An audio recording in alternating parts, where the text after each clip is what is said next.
今天的視頻開始之前，想問大家一個問題：你能接受你的女友變態到什麼程度？是無休止的索愛，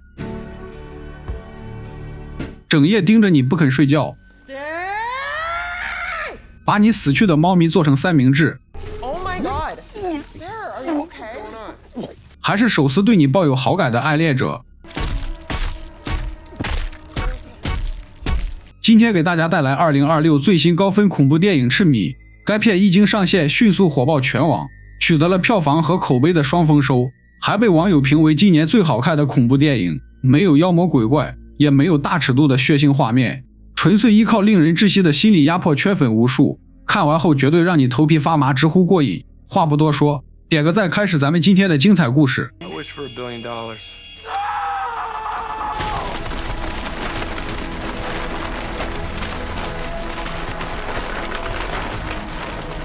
貝爾是個非常不善於表達自己的純情大小伙子，他喜歡自己的高中女同學兼同事妮基，縱使心裡有一萬句想要吐露的愛意，卻從來不敢向對方表白。同事小胖也是看在眼裡，急在心裡。這天在餐廳吃飯的時候，特意找了個女服務員讓他練習一下。You're the only person that I think about you all the time, Nikki. You're in every song I listen to. 小胖認為這種方式過於肉麻，過於正式，並不適用於感情萌芽的初期階段，只會讓對方感覺到壓力和抵觸。不如從一個小禮物或者一朵花開始拉近距離，或者以一種更加有趣、更加幽默的方式打開突破口，比如故意提起他小時候的綽號怪妮基，讓對方在回憶中感受到彼此的親近與羈絆，或者單獨約妮基出去喝一杯，在不動聲色的交往中逐步拉近兩人之間的距離。貝爾認為最好的表白時機就是智力問答之夜，這是幾個朋友每周三晚上固定的聚會活動。小胖馬上就否決了這個提議，女生不喜歡這種被逼着表態的道德綁架。Then when do I ask? Any other time. Okay. All you have is time.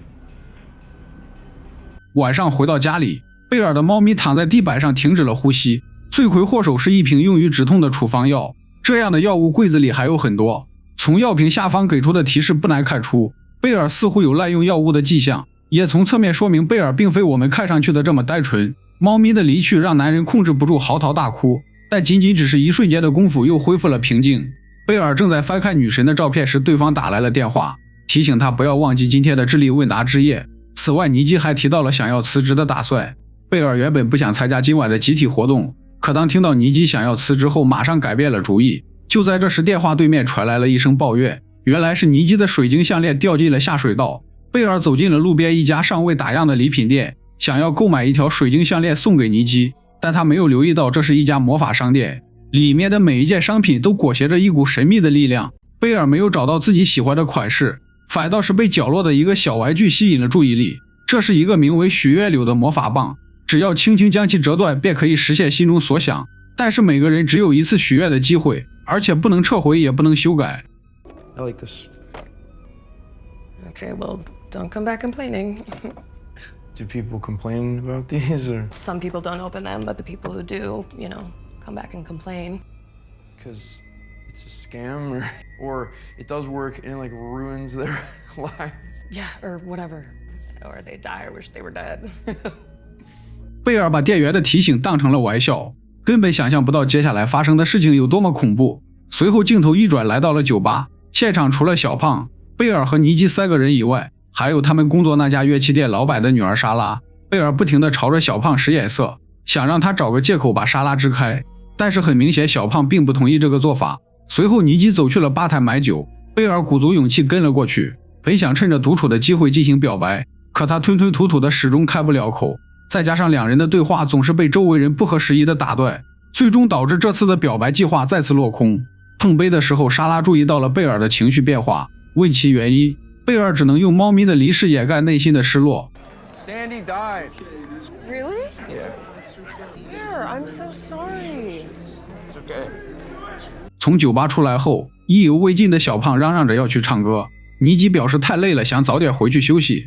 貝爾趕忙附和，莎拉和小胖轉戰下一場繼續狂歡。那麼送妮基回家的任務自然而然也就落到了貝爾的頭上。街邊有個正在乞討的流浪漢，妮基把所有的零錢全都掏給了對方。貝爾看着這一幕，不自覺露出了如痴如醉的笑容。在他眼裡，尼基宛若折翼墜落凡间的天使。试問哪個男生不喜歡這麼善良的女生呢？兩個人一路上聊了很多。尼基想辭掉工作，追逐自己的寫作夢想。他最近構思了一本愛情小說，但是在現實生活中感受不到愛的存在，所以才遲遲沒有下筆。You know, you're the only person that I get to really talk to about this stuff. You're too. 尼基雖然感受不到愛，但卻非常敏感。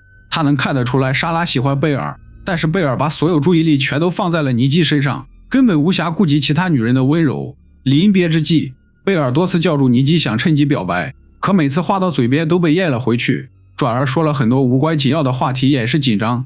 尼基不是個傻子，很快就從對方的吞吞吐吐中看出了不對勁。Do you like me? What? Because if you do, now's the time to tell me. I think we're good friends. Good. Good night. Oh, fuck. What the fuck? 尼基離開後，貝爾追悔莫及。就在這時，他想到了包裡的許願柳，抱着試一試的心態許下了一個願望。I wish Nikki Freeman loved me more than anyone in the fucking world. 周圍沒有發生任何的變化。就在貝爾準備離開時，猛然發現尼基不知何時出現在門口，朝着自己走了過來。女人眼神中多了一份顯而易見的柔情，還主動邀請貝爾去家裡坐坐，給出的理由也是非常奇怪。I mean, I did just lose my cat, Bear. You lost your cat? I mean, you lost your cat. I'm so sorry for your loss. Do you want to come inside? Or we can have some drinks and talk about your cat. Nikki, I'm confused. No, I'm not. Wait, what the fuck? Nikki, are you okay? I'm acting so weird. This is so weird. I know what you're trying to do. 貝爾不可置信地看了一眼許願柳，他不敢確定尼基的突然變化是否與這個有關。面對尼基近乎懇求的語氣，更不知道該如何去接受或是拒絕對方。他非常享受這種被女神倒追的感覺，但又不敢肯定自己是否讀懂了對方傳遞的信號，生怕鬧出誤會，到最後連朋友都做不了。 Let's go to your place. I think you're drunk. I have never seen you act like this before. Oh. Which is why I think you should go home. 尼基突然趴在座位上開始抽泣，聲稱自己的父親得了癌症，他不敢一個人待在家裡，才會想找個人陪陪自己。這是一個令貝爾無法拒絕的理由，於是便把尼基帶回了自己的住處。女人進門後瞬間換了一副臉色，還貪婪地呼吸着房間裡的空氣，表示這裡有貝爾身上的味道，讓他身心愉悅。貝爾天真地認為尼基是因為家裡的變故導致情緒低落，非常紳士地把臥室讓給了對方。豈料尼基竟然邀請貝爾去床上陪陪自己，還主動褪去衣衫，露出了玲瓏曼妙的身姿。這應該是所有男人都無法拒絕的場景。貝爾強裝鎮定坐到了尼基身邊，下一秒尼基主動吻了上來。正在兩人唇槍舌劍之際 What the fuck? What? You kissed me! I know, I thought I saw something. I'm sorry. It was a panic attack. What? It was a panic attack. Really? Yeah. 尼基這次的短暫抽離把貝爾嚇得不輕，同時也讓他開始懷疑是許願柳起了作用。為了證實自己的猜想，他趁尼基睡着後查閱了相關資料，網友們給出的評價好壞參半，基本沒有任何具有參考價值的消息。他回去時，尼基已經醒了。 What were you doing? I was just going to the bathroom. Can you lay with me? I don't know, Nikki. Please. 此後一夜無話。第二天貝爾醒來後並沒有看到尼基，可等他走出臥室卻被嚇了一跳。尼基不僅貼心地為他準備好了早餐，竟然還把死去的貓咪挖了出來，給他搞了一個送別儀式。他以為這樣做會讓貝爾開心，根本沒有意識到這種行為有多麼變態。隨後兩人一起來到樂器店上班，小胖迫不及待把貝爾拉到一邊，詢問他昨天晚上有沒有趁機表白。貝爾興奮地把昨晚的經歷分享給了小胖，同時還提到了尼基的不正常舉動，突然抓狂，然後瞬間恢復正常，主動吻過來，卻又猛地把他推開。貝爾猜不透，尼基是因為喜歡自己才主動靠近，還是因為他父親得了癌症，需要找個人來撫平內心的傷痛。貝爾說了很多，但是對於許願柳的事情卻只字未提。小胖認為尼基是接觸到了某種違禁品，亦或是受到了什麼打擊才會這樣。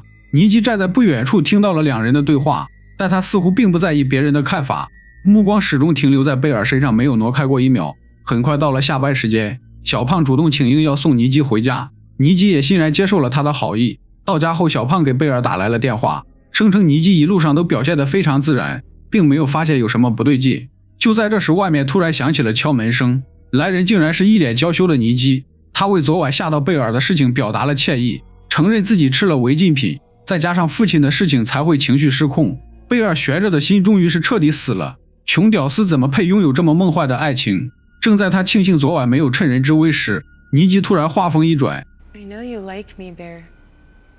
No, Why do you like me? Would it freak you out if I said yes? How long have you felt that way? It's just happened over time. Do you have feelings for me? Yeah, I do.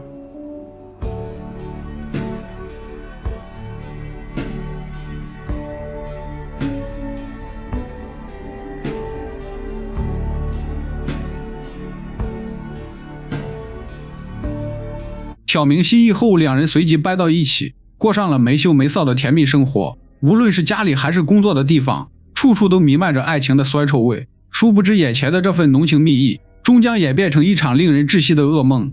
貝爾沉浸在虛幻的愛情之中，早已把許願的事情忘到了九霄雲外。這天，兩人在一家餐廳約會時，突然接到了小胖打來的電話，告訴了貝爾一個不尋常的事情。I looked into Nikki's dad having cancer, and he's healthy as a baby.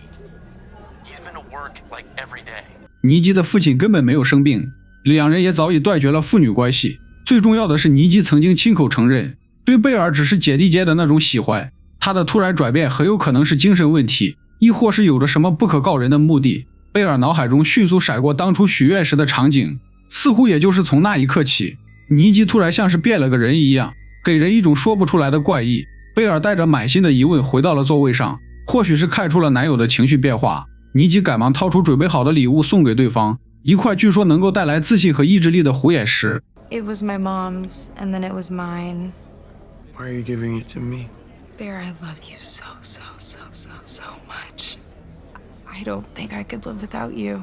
貝爾緊接着又問了一句 You love me more than anyone in the world? Yes, more than anyone. 與貝爾當初許下的願望一字不差，貝爾鼓足勇氣拋出了心中的疑問 Does your dad really have cancer? No, don't do that! I thought we were having a nice day. We are. Sit Why down. does it matter? I thought we were having a nice We are. day. It's okay. We are. Then why does it matter? Doesn't matter to me. 貝爾已經意識到了眼前的女人並非尼基，但是他卻選擇了繼續欺騙自己。貝爾貪戀尼基的身體，喜歡這種被女神偏愛的感覺，只要能夠得到自己想要的，其他的也就沒有那麼重要了。當天晚上深夜，貝爾發現尼基並不在自己身邊，而是藏在角落裡玩起了躲貓貓的遊戲。 Nikki, what are you doing? Watching you sleep. You're so cute when you sleep. Wearing my sweater, huh? Smells like you. Can you come back to bed? No, Nikki? I don't like my dreams.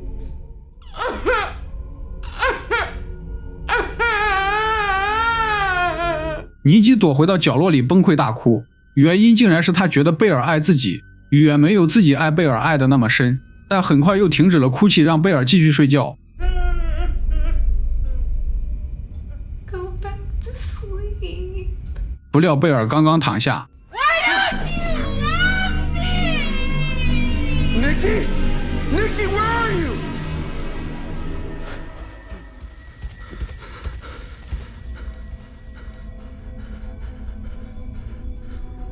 Nikki, what are you doing? For Sandy, okay? 时間很快來到了第二天早上，貝爾發現自己的頭髮莫名其妙少了一撮，不用說又是尼基的傑作。他來到尼基面前想要聊聊昨晚的事情，可看着心愛的女生滿臉堆笑，一副乖巧可愛的模樣，所有的責備與抱怨全都被硬生生咽了回去。看似是貝爾用許願柳控制了尼基，可尼基同樣用自己的美貌與身體牢牢鎖住了貝爾。貝爾拿起尼基做好的午餐準備去上班，豈料轉身的瞬間又被嚇得呆愣在了原地。只見大門上貼滿了厚厚的膠帶，貝爾使出全身的力氣才好不容易將其打開。尼基笑盈盈地目送男友出门，而另一個尼基正在做着無聲的抗爭。午休期間，貝爾發現便當盒裡放了2張照片，上面寫着一句話：你是你，我不是我。貝爾能夠猜得出來什麼意思，但卻依然選擇了回避與無視，一邊與莎拉聊天，一邊吃起了三明治。莎拉對於尼基的突然轉變非常震驚，她與小胖的反應出奇一致，懷疑是尼基的精神出現了問題，讓貝爾多留意觀察，以免錯過最佳的治療時機。這時莎拉發現貝爾的午餐味道怪怪的，說着還搶走了便當盒的蓋子，上面是尼基寫的一句話：我的美食評論家，貓咪的味道如何？貝爾馬上就意識到了不對勁，三明治中間那團黑乎乎的東西不言而喻。Oh my god! There, are you okay? 下班回家的路上，小胖邀請貝爾去他家裡參加派對，但是明確提出不能帶上尼基。很明顯他也注意到了尼基的不對勁。貝爾雖然嘴上說着沒問題，但卻根本不知道該怎麼跟尼基開口。臨近下車時，背包裡的響聲引起了貝爾的注意，拿出來一看，正是裝着許願柳的那個包裝盒。這時他才留意到了包裝盒上的售後電話。鑑於最近發生了這麼多的怪事，貝爾沒有絲毫猶豫，撥打了上面的售後電話。通過他們的對話，我們了解到幾點信息：許下的願望一旦實現，便無法修改、無法撤回，除非許願的人死了，許下的願望才會自動解除。貝爾撥打這通電話也並不是想取消願望，只是想做出適當的修改，讓尼基變得更加聽話、更加溫順、更加正常。同時他還得知了一個恐怖的真相，這個瘋狂愛上自己的怪物並不是真正的尼基。 Who is that? Nikki. Do you want to speak to her? 真正的尼基正在某個黑暗的角落裡備受煎熬，可即便是知道了這些，一個連表白都不敢開口的懦夫，怎麼可能有勇氣為了解救尼基而去自殺呢？貝爾剛剛進門就被嚇了一跳，尼基似乎是吃下腐肉又吐了出來，搞得身上沾滿污穢，惡臭撲鼻。貝爾趕忙將其推進了衛生間洗澡。在此期間，貝爾提出要去小胖家裡參加派對。 Go to the boys' night? Yeah, I can get dressed and go with you. Ian said it was a boys' night, so I think maybe I'll just go. 最終還是2個人一起來到了派對現場，大家圍坐在一起玩積木遊戲，積木上有對應的懲罰措施，不想喝酒就要按照上面的指示去做。為了營造出和大家打成一片的假象，尼基先是複刻了一段龍媽的神級表演，又給大家朗讀了一段他寫的小說，只不過裡面全都是少兒不宜的內容，把現場氣氛搞得異常尷尬。貝爾抽到的內容是親吻左邊的人，而左邊正好是暗戀他的莎拉。尼基自然不會同意，跑過去拉開了莎拉的凳子，嘟着嘴跪在了貝爾的面前，頂着大家詫異的眼光。貝爾最終還是硬着頭皮吻了下去。尼基則是趁機發表宣言，展示他對貝爾那種極端的病態占有欲，周圍瞬間變得鴉雀無聲。就在有人試圖緩解尷尬時，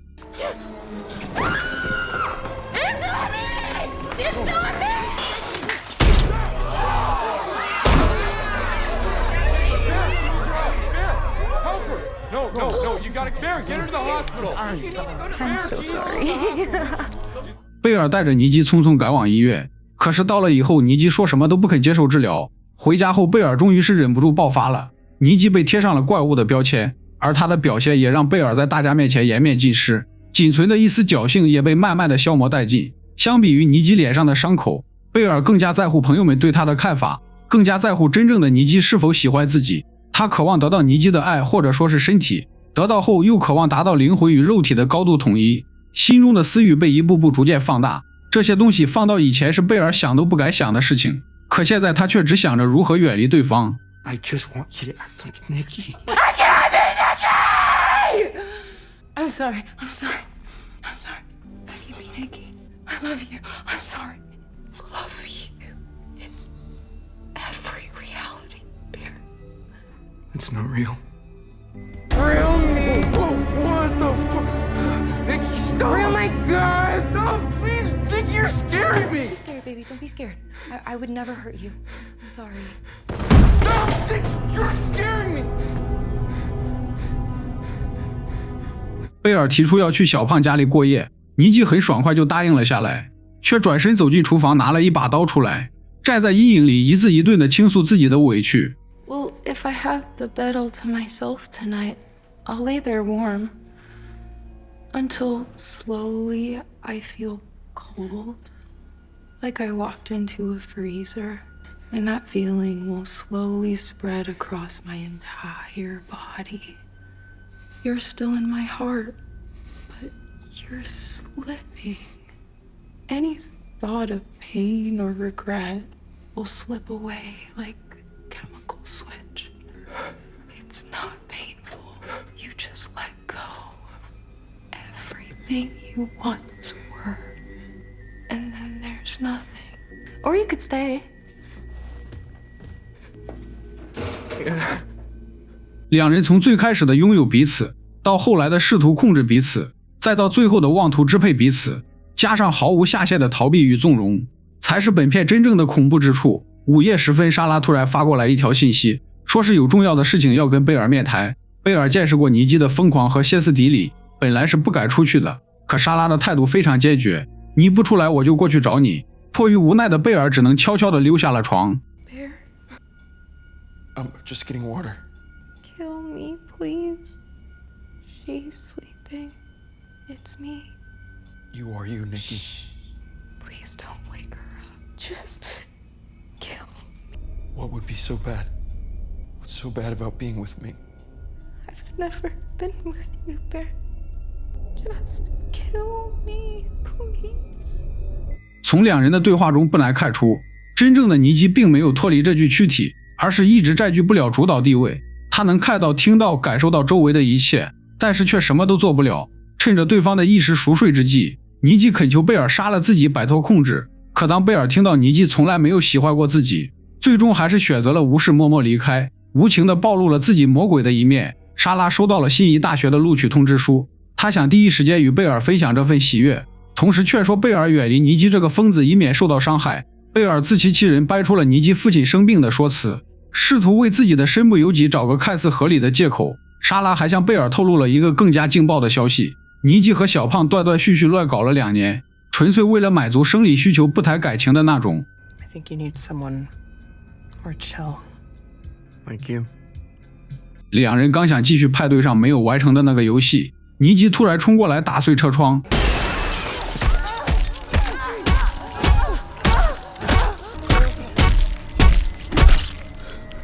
轉眼間把莎拉砸成了一灘肉泥，隨後又很委屈地把所有責任推到了貝爾身上。 You wanted this, you wished for this. This is all your fault. You're gonna have to help me get rid of her body. 貝爾本來就膽小懦弱，如今親眼看着尼基殘忍地殺害了自己的朋友，更是不敢有任何反抗，只能乖乖配合着尼基處理屍體。直到此時，貝爾才意識到了問題的嚴重性，惱怒懊悔已經無濟於事。現在的他必須做點什麼，防止尼基一時興起殺了自己。第二天早上，貝爾再次走進那家禮品店，想要再買一根許願棒結束眼前的一切。很可惜，每個人只有一次許願的機會。得知貝爾的遭遇後，店長給他指了一條明路，可以找個朋友許下跟他相反的願望，2個願望相互抵消，或許就可以擺脫目前的困境。聞聽此言後，貝爾如夢初醒，買下僅剩的2根許願棒，趕去了小胖家裡。他語無倫次解釋着事情的來龍去脈，其崩潰或者說是有點癲狂的樣子，一度讓小胖覺得貝爾也出現了與尼基同樣的問題。雖然不相信超自然力量的存在，可他還是接過許願棒，隨口許了一個願望。 I need you to wish that I never made a wish. I wish for $1 billion.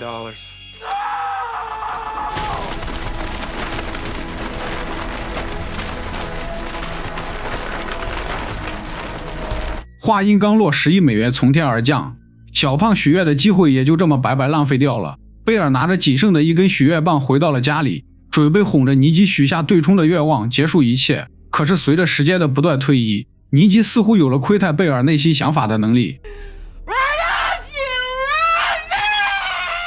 拿槍逼着貝爾接受他的愛，同時也讓對方親口承認喜歡自己。就在這時，小胖闖進了房間，但還沒來得及說話就領了盒飯。眼看尼基越來越激動，貝爾只能大聲喊出我愛你，平復對方的情緒。 I love you so much, baby. 沒有人能幫助他結束這場噩夢，貝爾能夠依靠的只有自己。他假借上廁所的名義偷偷拿走了尼基的手槍，本想一死了之，可性格懦弱的他根本下不去手。舉着槍醞釀了很久，始終沒有勇氣扣動扳機。他又拿出了櫃子裡的止痛藥，選擇了一種更為輕鬆的方式結束痛苦，但他還是很快就後悔了。就在這時，外面傳來了折斷許願柳的聲音。男人馬上停下了手中的動作，等他再次來到外面看到尼基時，臉上竟然流露出了一抹曖昧的笑容。兩人終於成為了彼此生命中的全部，但很快貝爾就因為藥效發作倒在了地上，看着心愛之人口吐白沫，慢慢的停止了呼吸。尼基悲痛欲絕，就在他準備殉情之時猛然驚醒。貝爾的死亡意味着他許下的願望結束了，真正的尼基重新掌控了這副軀體。許願棒只是一個放大人性慾望的媒介，毀掉所有人的從來不是魔法詛咒，而是貝爾與尼基心底失控的占有欲。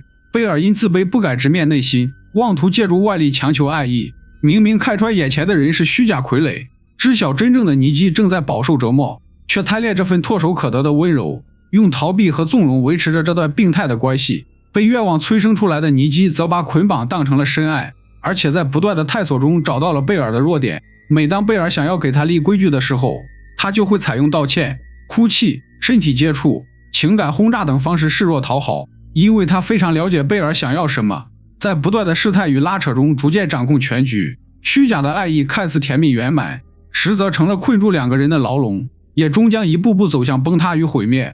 以上便是最新高分恐怖電影痴迷的全部內容。喜歡視頻的朋友們訂閱關注點讚收藏支持一下，我是大嘴，咱們下個電影再見。